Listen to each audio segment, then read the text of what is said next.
दोस्तों, इस कहानी को जरा ध्यान से सुनिएगा क्योंकि ये कहानी आपके जिंदगी भर काम आएगी। नमस्कार दोस्तों, चैनल में आपका दिल से स्वागत है। बहुत समय पहले की बात है। एक छोटा सा नगर था। उस नगर में एक बहुत ही धनी सेठ रहा करता था। उस धनवान सेठ के पास कहने को सब कुछ था, किसी चीज की कोई कमी नहीं थी। उस धनवान सेठ ने अपने जीवन में बहुत बड़े बड़े मुकाम हासिल किए थे। उसने अपने जीवन में कई सफलताएं प्राप्त की थी। वह जिस नगर में भी व्यापार करने जाता, वहां पर भी उसे सफलता मिलना निश्चित था। वह अपने जीवन में कभी भी हारा नहीं था। उसका व्यापार भी खूब जोरों शोरों से चल रहा था। उसके पिताजी ने उसे ऐसी 4 बातें बता रखी थी जिसका वह नियमित पालन किया करता था और उन्हीं बातों का अनुसरण किया करता था, और उन्हीं बातों की वजह से उसका जीवन बड़ा ही सुखमय था। वह जीवन के हर क्षेत्र में सफल था। ऐसे ही काफी समय बीत गया और अब वह धनवान सेठ काफी बूढ़ा हो चुका था। अब उसे लगने लगा था कि मेरी मृत्यु बहुत नजदीक है, मेरी मृत्यु कभी भी हो सकती है। और वह जानता था कि उसका बेटा बहुत भोला है, बहुत नादान है, उसे अभी दुनियादारी की समझ नहीं है।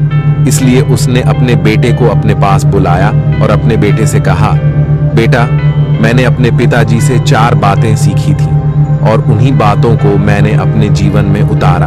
उन्हीं के अनुसरण की वजह से आज मैं अपने जीवन में इतना सफल हूँ, अपना जीवन सुखमय पूर्वक बिता रहा हूँ। उन्हीं बातों की वजह से आज मैं इतना सुखी हूँ, संतुष्ट हूँ और इतना धनवान हूँ। ना ही कभी मुझे कोई बीमारी हुई और ना ही मुझे कभी कोई धन की कमी हुई। और तुम देख ही पा रहे हो कि मैं इस नगर का सर्वश्रेष्ठ धनवान हूँ। लेकिन आज मेरे पास जो कुछ भी है मैं उससे संतुष्ट हूँ, मैं खुश हूँ। लेकिन मैं चाहता हूँ कि तुम मुझसे भी आगे बढ़ो, तुम और नाम कमाओ, तुम और धन कमाओ, लोग तुम्हारे बारे में जाने, तुम्हें पहचाने, क्योंकि हमारा समय कुछ और था और तुम्हारा आने वाला समय कुछ और ही है। उस धनवान सेठ ने अपने बेटे को अपने और करीब बुलाया और उससे कहने लगा, बेटा, आज मैं तुमको दुनिया की ऐसी 4 महत्वपूर्ण बातें बताने जा रहा हूं जो मुझे मेरे पिताजी ने बताई थी और इसी के कारण आज मैं इतना सफल हूं। यदि तुमने इन सभी बातों को अपने जीवन में उतार लिया, इनका नियमित तौर पर पालन किया, इनका अनुसरण किया, तो तुम भी अपने जीवन में बहुत धनवान बन जाओगे, अपने जीवन को बहुत सुखमय तौर पर बिताओगे। इन बातों के अनुसरण से ना तो तुम्हारे घर परिवार में कोई दुख आएगा और ना ही तुम्हारे व्यापार में कभी कोई परेशानी उत्पन्न होगी। इतना कहकर धनवान सेठ अपने बेटे को 4 बातें बताना शुरू करता है। वह कहता है, बेटा, सबसे पहली बात है काम पर छाव में जाना और छाव में आना। दूसरी बात, अपने घर के चारों तरफ चमड़े की बांट रखना। तीसरी बात, हमेशा खाने को मीठा करके खाना। और चौथी बात, अपनी पत्नी को हमेशा बांध कर रखना। इतना कहकर वह धनवान सेठ अब निश्चिंत हो चुका था। वह यह जानता था कि उसका बेटा बहुत भोला है। वह अपने पिता की बात अवश्य मानेगा और इन सभी 4 बातों को अपने जीवन में उतारे और इनका अनुसरण भी करेगा। देखते ही देखते कुछ महीने बीत गए और फिर एक दिन धनवान सेठ मृत्यु को प्राप्त हो गया। अपने पिता की मृत्यु के बाद उस धनवान सेठ के बेटे ने उन सभी 4 बातों को एक कागज पर लिख लिया ताकि वह उन्हें भूल ना जाए और उन्हीं बातों को वह अपने जीवन में उतारने लगा, उन 4 बातों का अनुसरण करने लगा। सबसे पहली बात जो उसके पिता ने उससे कही थी, छाव में जाना और छाव में आना, तो उसने अपने घर से लेकर अपनी दुकान तक पूरे रास्ते पर एक टेंट लगवा दिया, क्योंकि उसके पास पैसा तो बहुत था और उसे कोई रोकने वाला भी नहीं था। जब भी कोई उससे पूछता कि आखिर तुमने ऐसा क्यों किया, तो वह उसके जवाब में बस इतना ही कहता कि मेरे पिताजी ने मुझसे ऐसा ही करने को कहा है। इसके बाद उसने अपने पिता की अगली बात का अनुसरण किया। उसने अपने घर के दोनों तरफ चमड़े की एक दीवार खड़ी करवा दी। इसे देखकर आसपास के लोग बहुत क्रोधित हो गए। वे लोग उससे झगड़ा करने पर भी उतर आए। कई लोगों ने तो यह तक कह डाला कि आखिर तुमने ऐसा क्यों किया, चमड़े की बाड़ तुमने क्यों खड़ी करवा दी, चमड़े से बहुत बदबू आती है और इससे हमें तकलीफ होती है।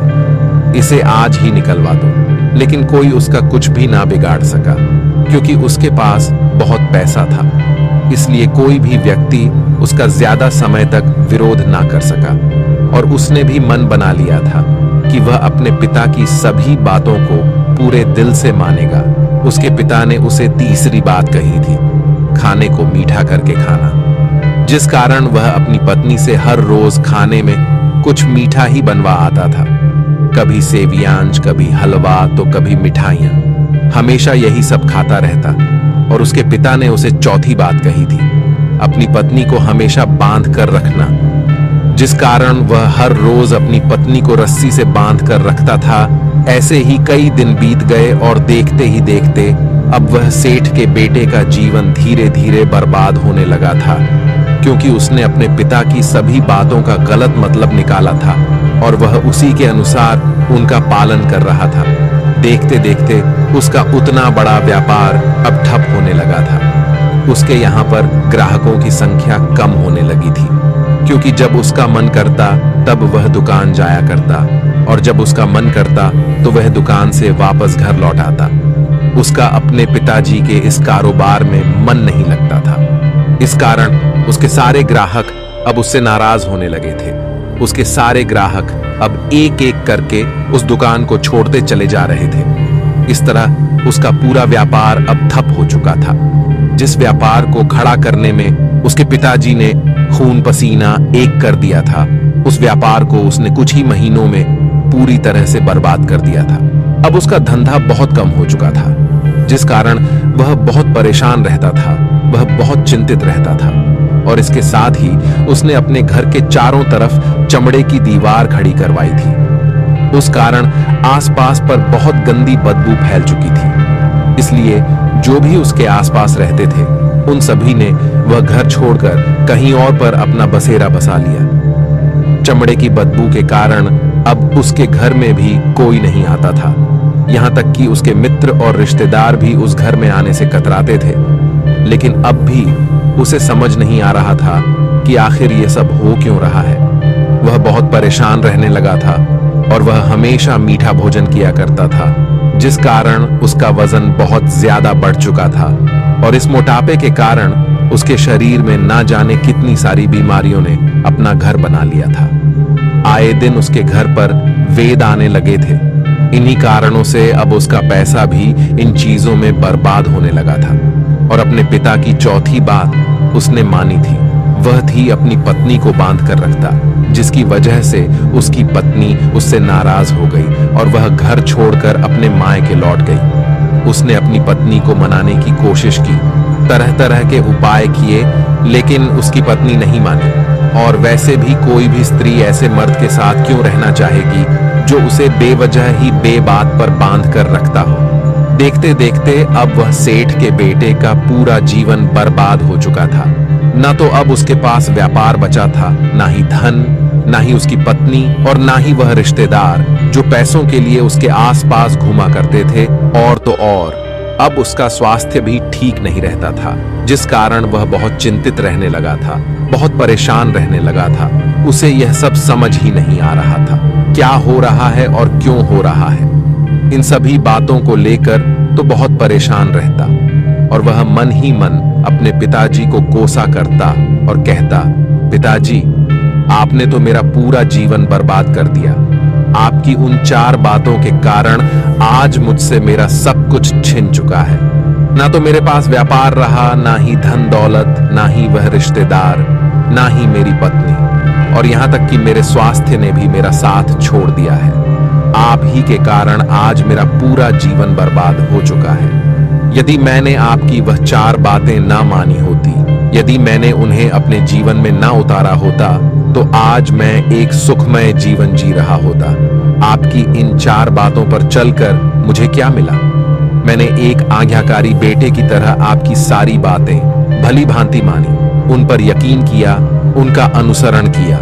लेकिन मैं ही मूर्ख था जो मैंने आपकी उन बातों पर आंख बंद करके यकीन कर लिया। इतना कहकर वह फूट फूट कर रोने लगा। तभी उसे एक दिन पता चला कि उसके पास के नगर में एक साधु आए हुए हैं और वह साधु सभी की समस्याओं का हल बताते हैं। चाहे कैसी भी समस्या हो वह उसका निवारण अवश्य करते हैं। ये सुनकर उसने सोचा कि चलो एक बार मिलकर देखता हूं, हो सकता है कि मेरी भी समस्या का समाधान मुझे मिल जाए। इस आशा के साथ वह उन साधु के पास पहुंचा।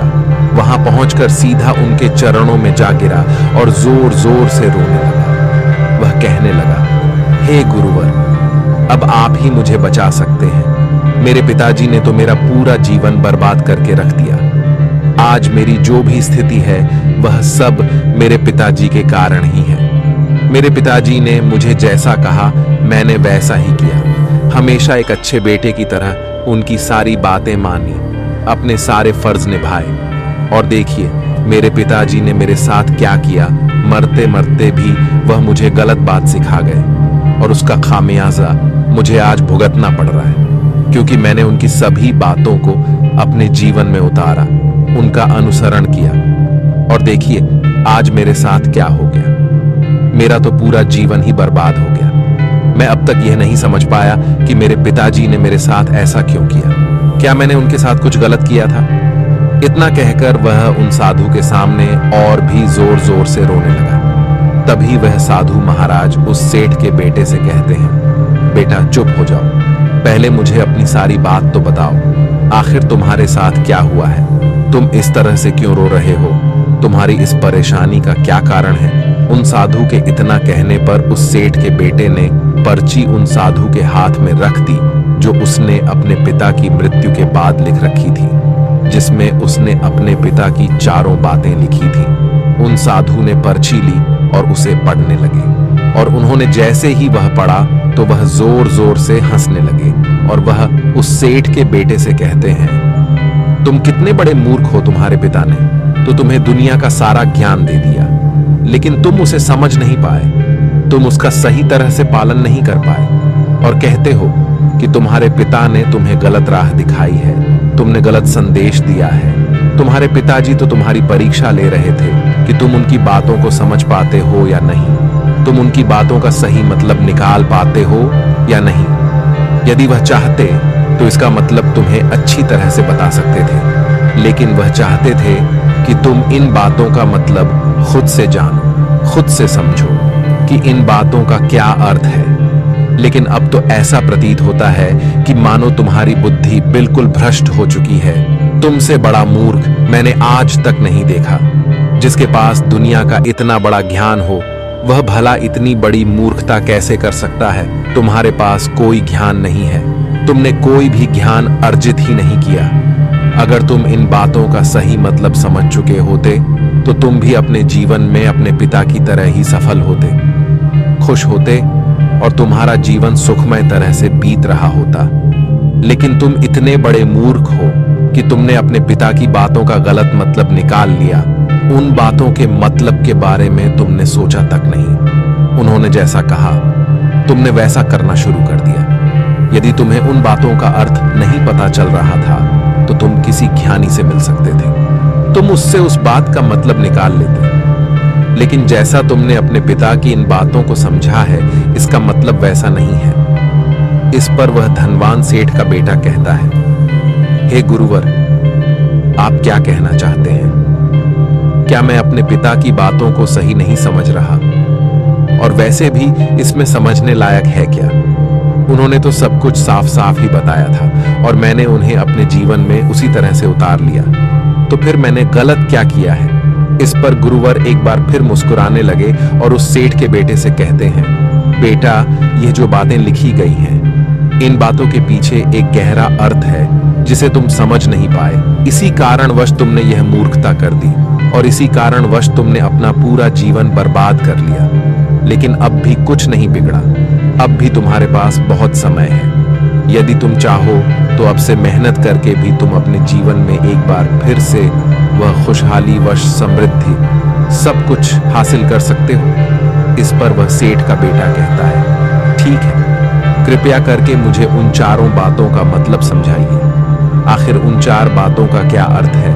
इस पर साधु सेठ के बेटे को कहते हैं, तुम्हारे पिताजी ने तुमसे कहा था काम पर छाव में जाना और छाव में आना।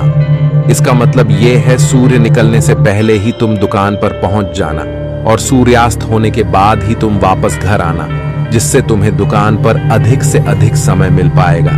तुम उस काम को अच्छी तरह समझ पाओगे, उस काम को अच्छी तरह से कर पाओगे, उस काम को बढ़ाने में तुम अपना दिमाग लगा पाओगे और तुम अपने काम में तरक्की कर पाओगे।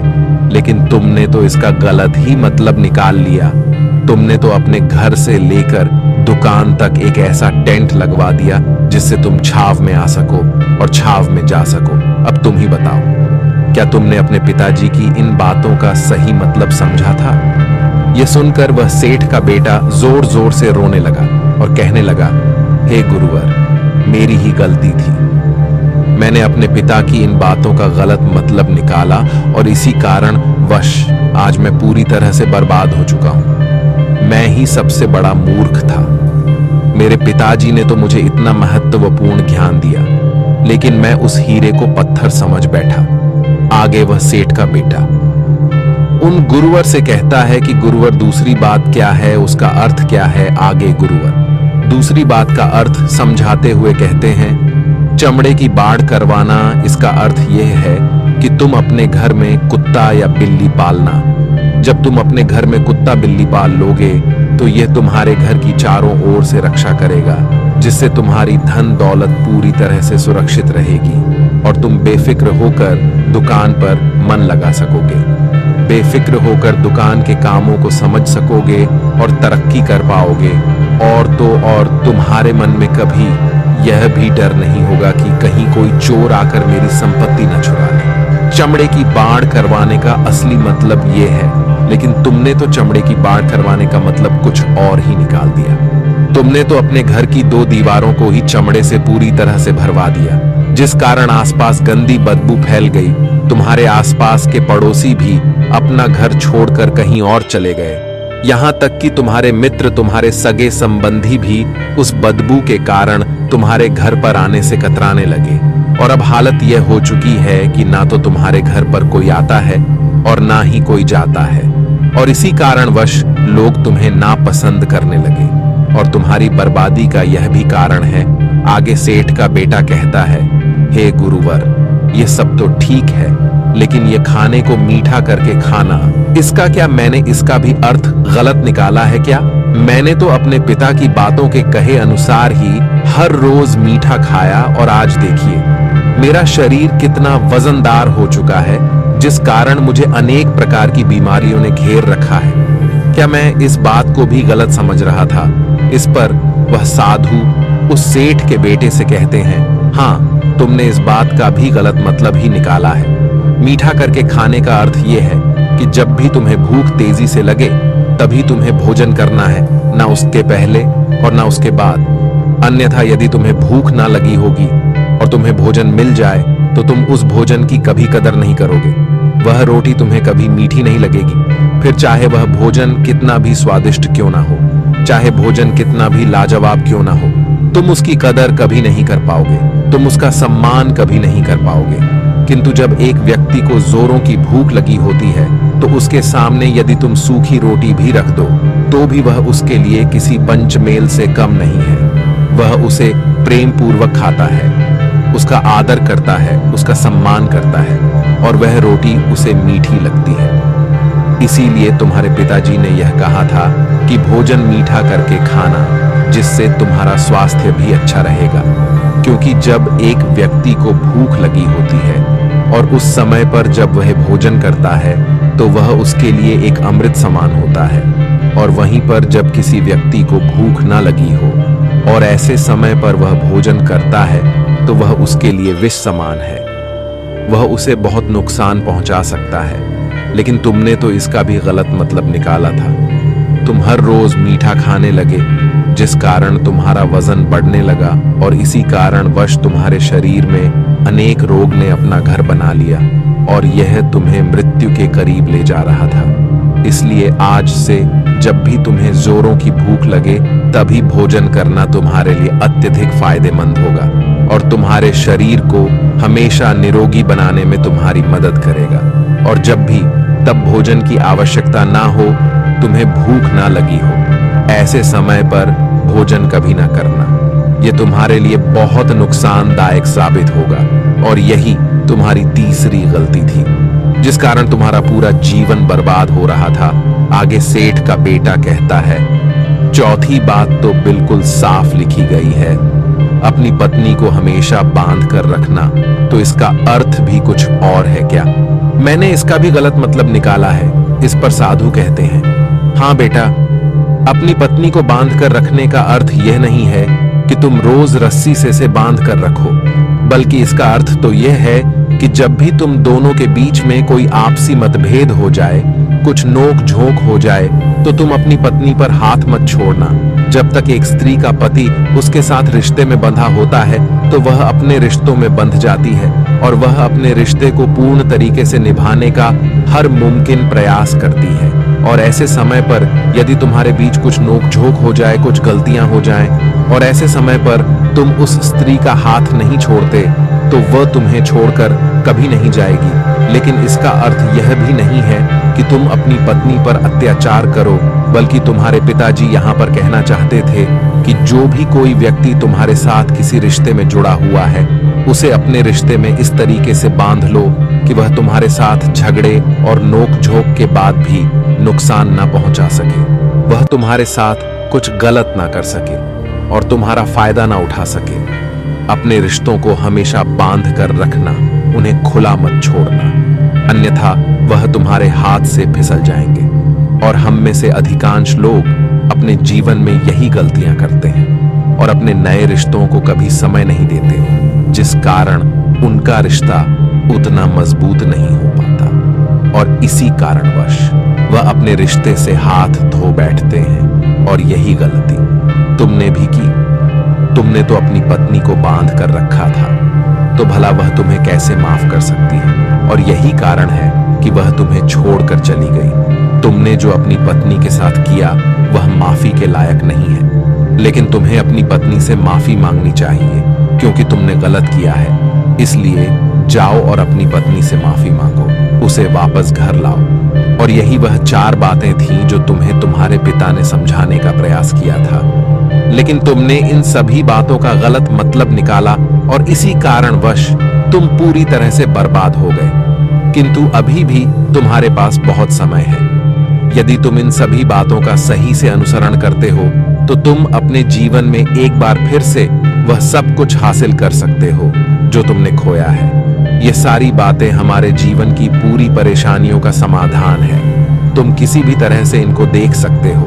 यदि तुम कामयाब होना चाहते हो तो तुम्हें मेहनत करनी ही होगी। सूर्य निकलने से पहले तुम्हें अपने घर से निकलना होगा और हमेशा सूर्य के ढलने के बाद ही तुम्हें घर वापस लौटना होगा, ताकि धन दौलत को कोई तुमसे छीन ना ले। तुम्हें अपने रिश्तों को कुछ इस तरीके से बांधना होगा ताकि वह रिश्ते तुम्हें परेशान ना करें, तुम्हें तकलीफ ना पहुंचाए, तुम्हारा फायदा ना उठाए। और हमेशा एक अच्छा और स्वस्थ भोजन करना जब तुम्हें भूख लगी हो, ताकि तुम्हें जो भी सांसें मिली हैं तुम उसे खुशी खुशी जी सको। और अपने रिश्तों को हमेशा बांध कर रखना, उन्हें खुला मत छोड़ना, अन्यथा वह तुम्हारे हाथ से फिसल जाएंगे।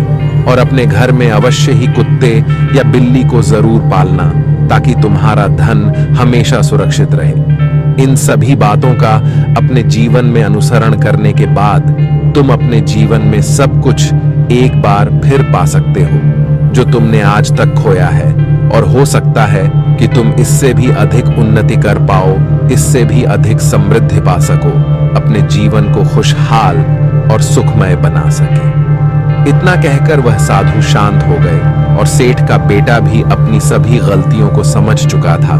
उसने उन गुरु को प्रणाम किया और वापस अपने घर लौट गया। उसने उन सभी 4 बातों को अपने जीवन में उतारा, उनका सही सही अनुसरण किया। उसके बाद से उसके जीवन में सकारात्मक प्रभाव दिखने लगे। वह एक बार फिर से अपने व्यापार को खड़ा करने में सफल रहा। वह एक बार फिर से अपनी पत्नी को घर लाने में सफल रहा और देखते ही देखते उसका जीवन सुखमय और आनंदमय हो गया था। तो दोस्तों, मुझे उम्मीद है कि आपको यह आज कहानी पसंद आई होगी और आपने इससे कुछ सीखा होगा। कहानी के बारे में अपने विचार आप हमें नीचे कमेंट बॉक्स में कमेंट करके बता सकते हैं। जाने से पहले वीडियो को लाइक करें और चैनल को सब्सक्राइब जरूर करें। तो चलिए मिलते हैं ऐसी ही कोई नई कहानी, तब तक के लिए अपना ख्याल रखें। धन्यवाद।